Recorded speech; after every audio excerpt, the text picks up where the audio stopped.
Hello, everybody. Welcome to this Memorial Day Eve of the Expendable Show. I'm your host, The Expendable. If you like my show, like, subscribe, and ding the bell. We had quite a nice little following on my last show, so thank you for everybody who watched it. Please keep it up. That was exciting. I kept watching. People kept watching my show throughout the course of the week.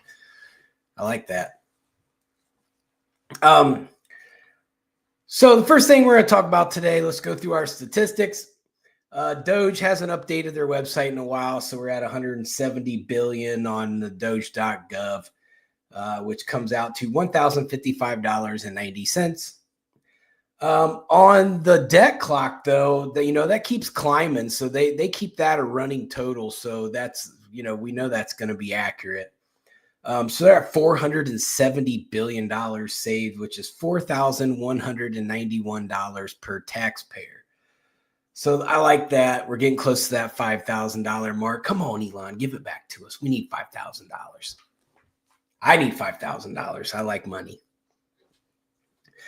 Let's go with some eggs. So in 2024, eggs were $4.15, as we know from everybody who watches my show on a regular basis. Today, we're at $2.92 a dozen. So we're seeing eggs go down significantly.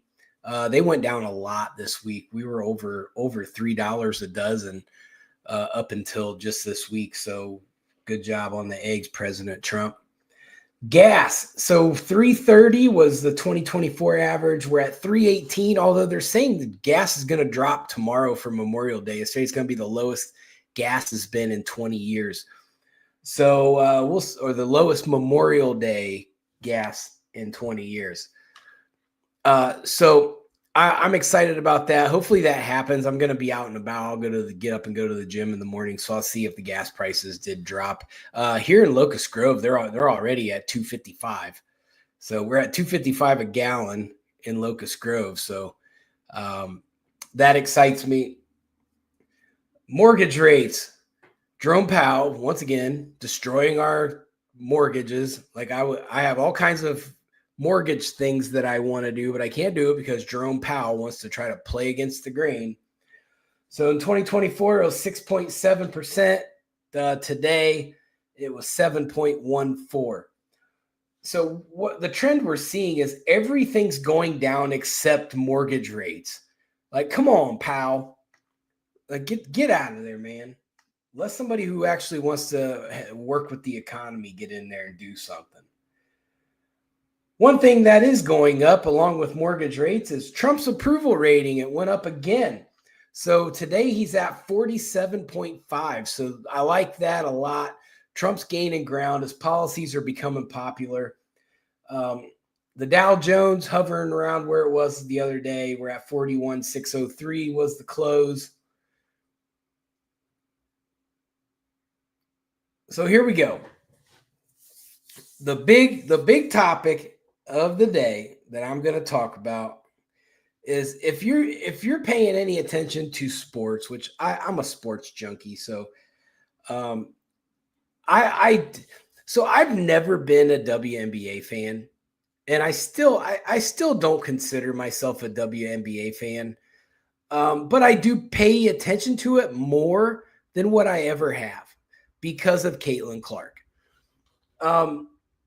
Now, I don't like how last year they were allowing Caitlin Clark to basically get beat up on for the first half of the season. They finally clamped down on it, but that was after everybody complained enough.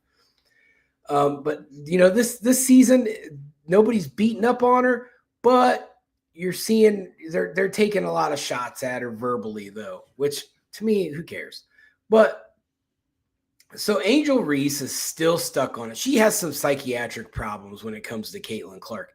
Look, we're going to solve this today. We're going to break it down. We're going to look at it from a lot of different angles, and I'm going to solve the problem today. I already know what the solution is. I already know what the answer to this is.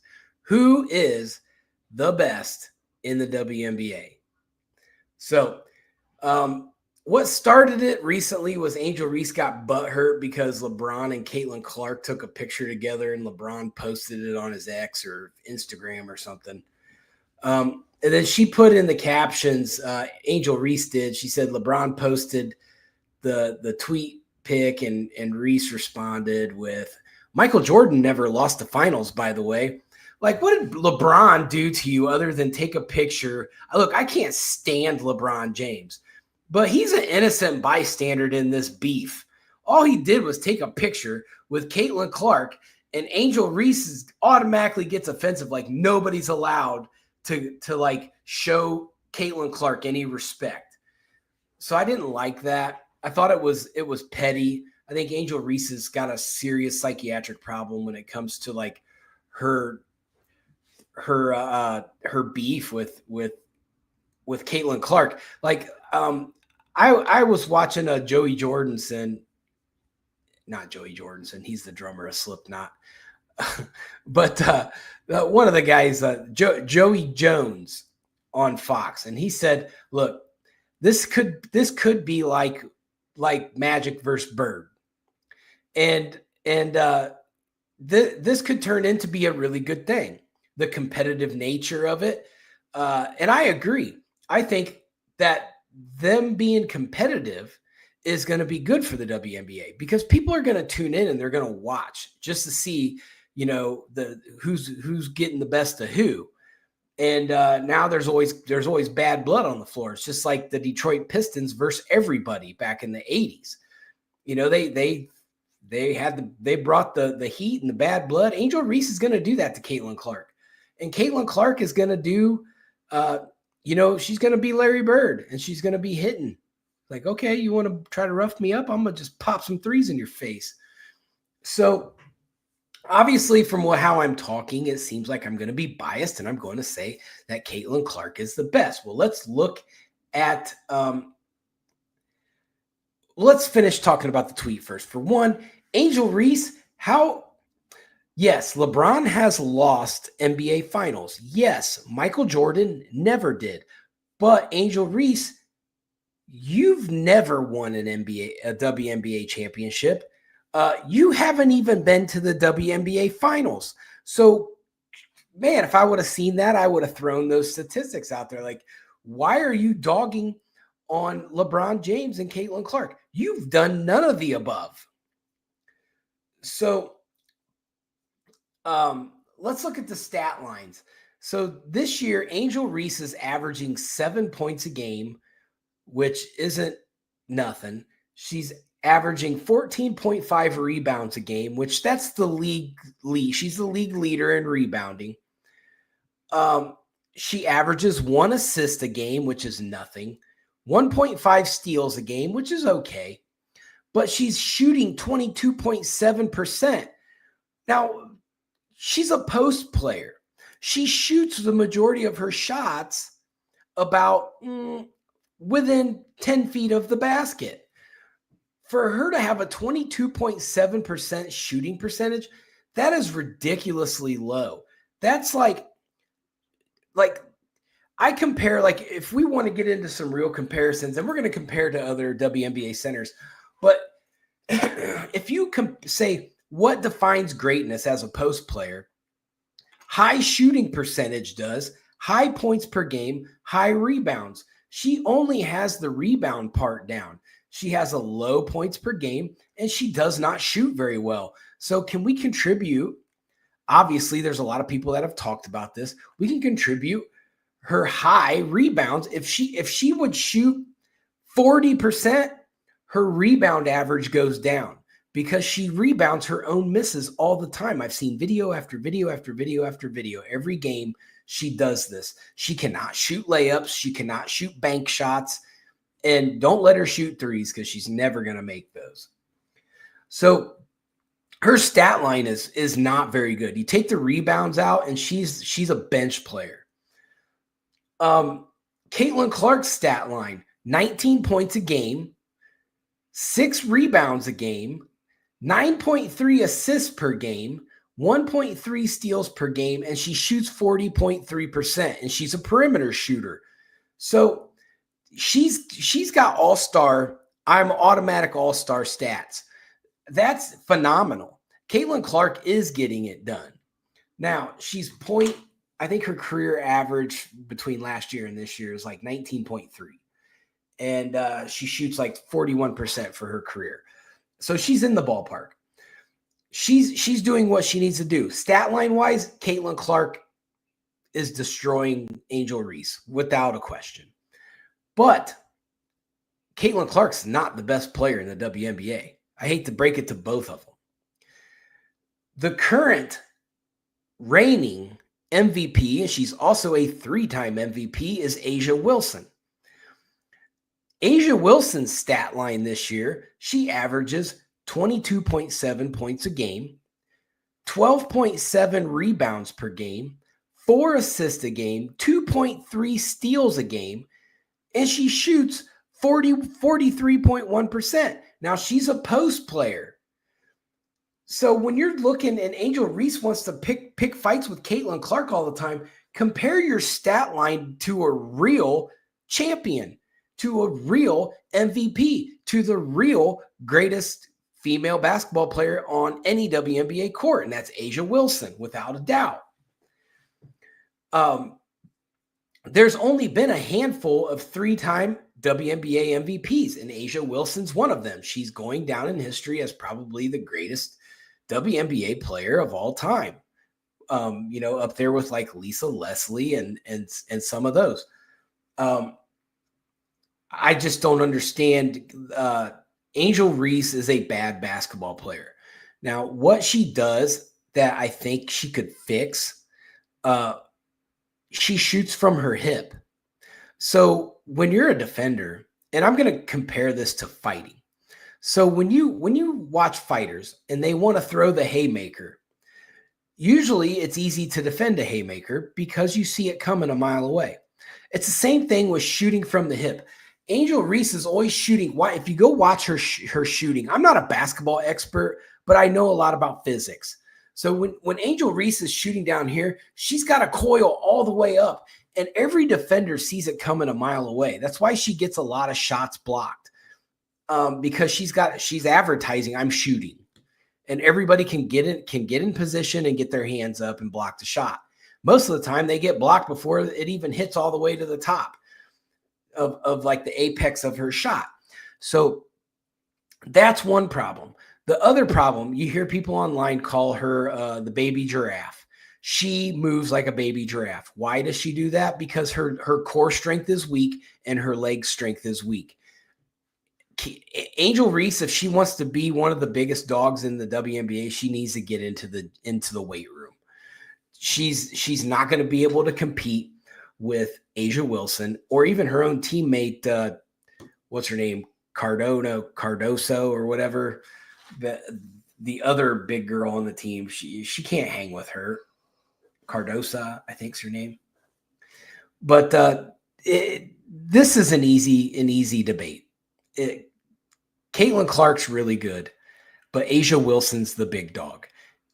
Angel Reece, if I had to compare her to anybody, she's the WNBA's Dennis Rodman. And she doesn't really put up offensive stats. She's mainly a rebounder, but she rebounds her own shots. So there you go. My take on it is neither Caitlin Clark or Angel Reece are the best basketball players in the WNBA. A'ja Wilson is. So, problem solved. Let's move on. Trump announces that he's got this big nuclear plan this week. So we're going to go over that because I would imagine a lot of people turned on the news and said, nuclear deal, boring. So I'm going to go ahead and break it down for everybody just in case there's something in there that we may need to know. So nuclear power plants provide approximately 19% of the electricity generated in the United States. You may think, well, that's not very much, but it kind of is. It's more than solar power and wind combined. So it is important when you look at the grand scheme of things. It's reliable and affordable electricity. And we need more. We need more of it. So the Trump administration is setting the goal of expanding American nuclear energy capacity from 100 gigawatt today to 400 gigawatts by 2050. And the executive orders will help reach that goal. And we're going to go through the ways that it's going to do that. So in summary, Trump sees the importance of nuclear energy. Doug Bergrum brought a bunch of the nuclear energy experts and the business owners to the Oval Office the day that he signed these executive orders this week. And it did open my eyes a little bit that some of the problems that they have, and we're going to talk about those. So the first thing that they're going to try to get done, he says, we're going to fully leverage our Department of Energy national laboratories to increase the speed in which we test new nuclear reactor designs. I think that's a good idea, as long as they're not trying to over expedite, because we don't want to have faulty nuclear energy, for obvious reasons. Second, for our national and economic security, we're going to leverage the Department of Defense and Energy to build nuclear reactors on federally owned land. So what that does is it speeds up the process of getting things built, because now you've taken away the private sector land, and it's on government land, so they can get things labeled and whatnot together a lot faster. Why do they have to put Jasmine Crockett on TV? Oh my gosh. So third, so they want to lower regulatory burdens and shorten licensing timelines. They're asking the NRC to undergo broad cultural change and regulatory reform, requiring a decision on a reactor license to be issued within 18 months. I highly agree with that. One of the nuclear leaders, he made a really good point when he was talking, and I can't remember what his name is, but he brought up a good point.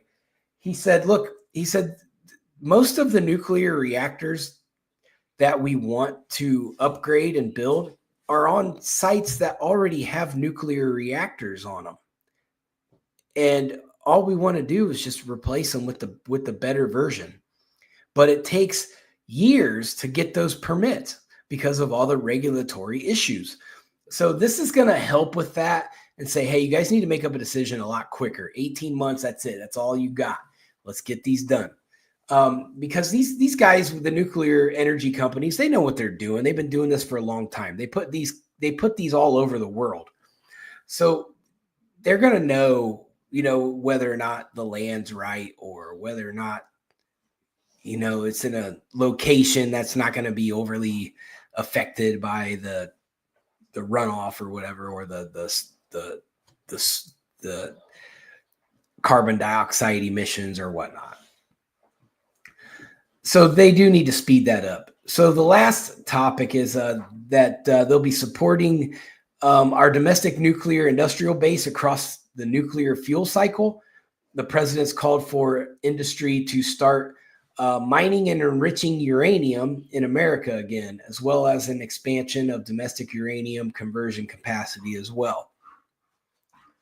So that's going to be good, where we don't have to depend on countries like Ukraine for uranium, and these countries in Africa that also mine uranium. We can start to say, hey, we don't really need all you guys' stuff. We've got plenty of it here. We're going to mine it. So I think it's going to be a big thing. I think we do need to come up with affordable energy that's and nuclear is not really that dirty. I know I kind of described it and made it sound like it could be dirty, but it's really not that dirty. Nuclear energy is relatively clean, and it's efficient, and it generates a lot of electricity. It's much better and more efficient and cleaner than coal. So those are some things that that make more sense. I'd rather them shut all the coal mines down, but at the same time, coal has a multifunctional purpose, so you can't do that. But as far as using coal for energy, it's an excellent source, because we have an abundance of it, and if we need it, it's there. So coal does serve its purpose, and we're going to need to continually use it. But I would like to see more nuclear energy, maybe nuclear plants that are close to the coal plants, so that way we can, once we start to migrate a little bit further away from coal, that these workers can go straight into the nuclear sector. That's just my thought on it anyway. I support my coal miners because I know that work that they do is insanely difficult, and it's dangerous. And my ex-wife has some family in Kentucky that are coal miners, and there's some hardworking people. So my hat's off to them. Let's go through the Diddy update. So we had a week of more testifying. The Democrats' approval rating still like below 30%, 27% is what they just showed.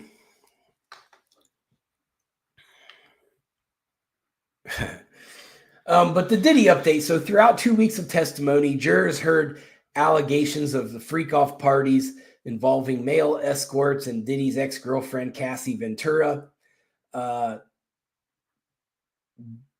Me and You singer, which I think is Cassie Ventura, she testified that drugs, including ecstasy, ketamine, and cocaine, were in regular circulation during the freak-offs for her disassociate during the sessions. So Diddy provided all the drugs, got everybody drugged up, and had these freak-off parties. Cassie Ventura also claimed it was a commonplace for Diddy to become physical with her in her relationship. She defined physical as punishment, beatings, and kicking, which they do have a video of Diddy kicking her and beating her outside of a hotel. So we do know that happened. Sean Diddy Combs' legal team admitted the Bad Boy Records founder committed domestic violence against a partner. So that's a strategic lawyer thing that's why they're admitting to domestic violence, because it's going to take some of the allegations on the federal level and go, well, is that a federal crime or is that just domestic violence? Everybody seems to agree that it's a domestic violence situation. So that takes some of the weight away from the federal case. So I see what they're trying to do. I think a lot of the lawyers know this is a strategy they're trying to use. They're trying to get these certain charges moved out of certain jurisdictions and, to kind of, weaken the cases. But there are, so Cassie Ventura does admit it. Diddy admits it. Diddy's legal team admits it. And there's video evidence that there is a domestic violence situation. So that may be harmful to the prosecutors, as Diddy may have a valid claim that this is a domestic violence situation. Now, that's not going to stop the freak-offs. But what it does is it takes Cassie Ventura out of the victimhood of the Diddy parties. They move her into victimhood of domestic violence. And so that takes away the federal part of Cassie Ventura. So her if they do deem that domestic violence, then Cassie Ventura's testimony really isn't all that relevant in the federal case. So it does make a difference. And I hope I've explained that to where people can understand that. So authorities allege that Diddy ran a criminal enterprise through his businesses, including Bad Boy Entertainment, Coombs Enterprises, and Coombs Global, among others. It says he used firearms, threats of violence, coercion, and verbal, emotional, and physical and sexual abuse to fulfill his sexual desires, according to the prosecutors, which I think everybody pretty much agrees with that. We pretty much know what happened at the Diddy parties. Cassie claimed that Diddy raped her. Now that's another situation where, so in 2023, Cassie Ventura sued Diddy for $20 million over the sexual assault. They settled out of court. So that's a problem right there. Diddy went ahead and paid it off the next day. So Cassie Ventura got paid. Diddy, basically without having to admit to fault, paid her off. So once a victim takes a payoff, her credibility's out the window. So that's going to be a problem with that testimony is, hey, didn't you take a payoff for this sexual assault? You did? Okay, well, your credibility is shot because now you look like you're seeking money. And the fact that it was settled in a day. But she claims that it happened on the living room floor in 2018. At times, she had been dating a dude named Alex Fine, who's now her husband. Cassie admitted to seeing Coombs again after the rape, so she went back.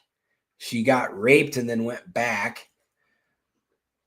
She told the jury they had been together for 10 years and had a connection, but she's already dating another dude, Alex Fine. So why do you get raped by Diddy?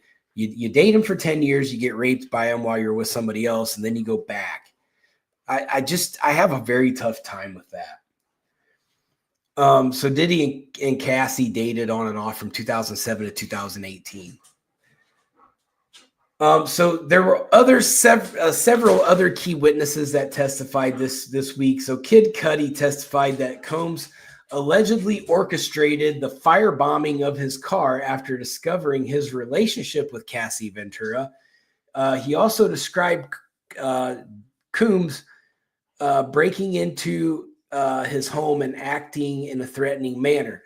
So this Cassie Ventura must have been a bad woman, because everybody's trying to get a piece of her.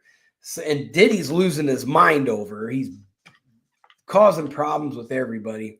So that Kid Cudi testimony is going to carry a little bit of weight. He kind of backs up, everything with Cassie Ventura. So Cassie Ventura, her mother, Regina Ventura, testified about how Coombs demanded $20,000 in compensation for his investment in Cassie's music career. So Diddy's running around like, oh, you're going to break up with me? Well, now your mom owes me $20,000. So he's running around trying to extort people and trying to strong arm everybody, being violent over this woman. Dr. Dawn Hughes is a forensic psychologist. She testified. She provided expert testimony on abuse victim behavior, explaining why victims often delay reporting abuse. David James, which is Coombs' former assistant, described how Diddy allegedly kept compromising footage of people as a form of control. So he was extorting everybody. Everything that happened at Diddy parties, he recorded, so that way he could, keep everybody under control. George Kaplan, which is another former assistant, testified about cleaning Coombs' hotel rooms to protect his public image because he was having all these parties. I still think Diddy's in a good spot. I don't think they've really shown a whole lot. They need to make this higher profile. They're making this case about Cassie Ventura, and the case is bigger than Cassie Ventura. They need to dig up more stuff. So we'll see what happens. There's still probably a lot more people to testify. This week also, the big, beautiful bill passed the House. Hallelujah. So that's going to head into the Senate, hopefully this week, probably next week, to hopefully get voted in. I think it's going to happen. Trump's going to have everything ready to go. So the last thing we're going to talk about is Biden's auto pen. So this has become a big, giant problem, and it's getting a lot of headway in the media. So we're going to cover it. So GOP House Oversight Committee chairman and other Republicans are raising concerns about former President Joe Biden's cognitive functions were well enough to authorize aides to use an auto pen tool to sign important documents on his behalf. On Friday evening, Axios released exclusive audio footage of Biden's interview with special counsel Robert Hur, which reveals clues about Biden's cognitive functioning while president that the interview's transcript did not elucidate. Biden can be heard slurring his words, muttering, and taking long pauses. Meanwhile, Biden also failed to recall the date of his son Beau's death or the year Trump was first elected. So my thing is, I remember when the Robert Hur thing happened, and all the liberals, every liberal on the planet, attacked this dude and was like, "Oh, he's an idiot. No, he doesn't know what he's talking about. Oh, he's a part of the Trump people." Well, I think every liberal in America owes Robert Hur an apology because he was right. He if you don't remember, Robert Hur did the interview with Biden and determined that he felt sorry for him because he wasn't fit enough to be charged in his classified documents case. So Robert Hur saved him from prosecution by telling the truth.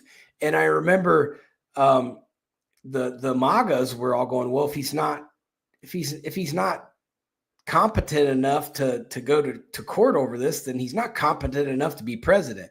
And that's when everybody kept coming out and going, oh, he's sharp as a nail. This is what Joe Scarborough said. This is the best version of Joe Biden I've ever seen. Like, come on, man. You guys duped us, or you tried to. You didn't dupe the MAGA people because we all knew. But you duped your own people, and it cost you the election.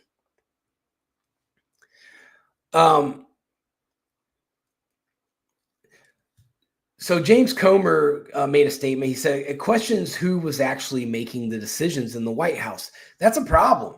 That is a serious problem. If Joe Biden doesn't know, and I remember when James Comer, when it came out and he said he had a talk with Joe Biden and he asked him about an executive order that he signed, and Joe Biden said, I would never sign that. I didn't sign that.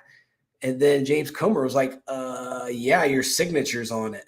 So at that time, I just thought he was just that Joe Biden was just, he had dementia or whatever. But here this whole time, he was probably doing something else, and they were using the auto pen to sign these. And he didn't know it because they kept him from the media. This whole time, Joe Biden, while he was president, he thought America loved him and he was doing a great job. They never told him what the people were saying about him. They never told him about his plummeting poll numbers until the very end when it was going to cost them the next election. And then they're like, hey, oh yeah, by the way, you weren't doing that good of a job. America really don't like you. Kamala's in. Comer went on to say clearly from the interview, which was many, many months prior to the heavy use of the auto pen, Joe Biden wasn't capable of making decisions and he wasn't coherent. I believe that. I believe that to be true. Earlier on Friday, Comer announced a new investigation trying to uncover who gave the orders to use the auto pen. I think that's significant because those people need to go before Congress. I need to know, where was Joe Biden when auto pen was getting used? Because you know what the liberals are not doing? They're not wheeling Joe Biden out in front of TV cameras and making him say, yeah, I was there the whole time. I authorized every single signature. We're good. So I think it's going to be important that we find out, because earlier on Friday that after he announced this new, after Comer announced the new investigation, the auto pen tool was used to grant presidential pardons to the Biden family. Did Joe Biden do that, or did somebody do it for him? Did Joe Biden do the pardons for Shifty Schiff and some of his and Fauci and those idiots? I want to know, because that's bad. That, for one, that's a major federal crime. I'm not sure if it's treasonous or not, but it's something that's going to get you 20 years in prison. You can't just forge the president's signature, especially when he doesn't know it. I mean, it does call into question the validation of the pardons to use the auto pen. Comer went on to say, I'm not a lawyer, but I'd imagine Trump or his administration may try to make some arguments to federal courts about actions Joe Biden took, because now we've got more information coming out, and they're reasonably going to determine, yeah, Joe Biden couldn't remember anything. He didn't even know when his son died, or when Trump got elected, or when he left office. So, and that came from Tim Pool. So the question is, same thing, Robert Kennedy Jr., RFK's like, who's controlling the auto pen? Who was pulling all the strings? Who were the unelected bureaucrats making decisions that negatively impacted our country? And I think that's a valid set of questions to ask. Donald Trump, he came out and he said, I don't use the auto pen to sign legally binding documents like pardons. In March, the White House official confirmed it was the administration's policy to use Trump's hand signature on any legally binding documents. So there you go. When it's a legal document, you see Trump on TV hand signing them. He said, we're going to bring everyone that we believe was involved in any role in the use of the auto pen. We're going to invite them to come in for a transcribed interview. If they won't, then they'll receive a subpoena and they will have full-blown depositions. So Comer is going to line up all these people in there and he's going to find out. Somebody's got to point the finger at somebody.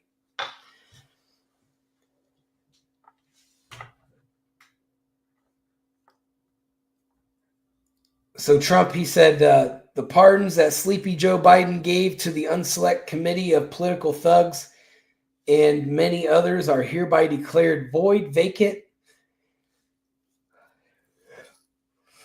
and of no further force or effect. Man, I don't know what happened. I just got tired out of nowhere. Because of the fact that they're used by the auto pen. Then Trump added, in other words, Joe Biden did not sign them, but more importantly, he did not know anything about them. The necessary pardoning documents were not explained to or approved by Biden. Now, he's saying this like it's a fact. So it's starting to make me wonder that Trump knows that he's got some information that he knows that this information is in fact factual. What's just as important is who these alleged auto pen pardons were issued for. So they want to know who did what, because people are going to get charged on that, guaranteed. Among the prominent names, Hunter Biden, Anthony Fauci. I think they need to get to the bottom of it, and I think we're going to see answers now that we have control over the committees, and we'll start lining them up in front of Congress and see who did what. But that is going to wrap up our show for the day. I hope everybody has a great Memorial Day tomorrow. Everybody gets the grill out and eat some good food. I'm going to definitely do it. I think Shauna's going to come over and visit me tomorrow. I'm going to cook for her and her kids, and we'll see how the day goes. Hopefully the sun shines. But I'm going to be out. I'll see everybody on Wednesday. Peace.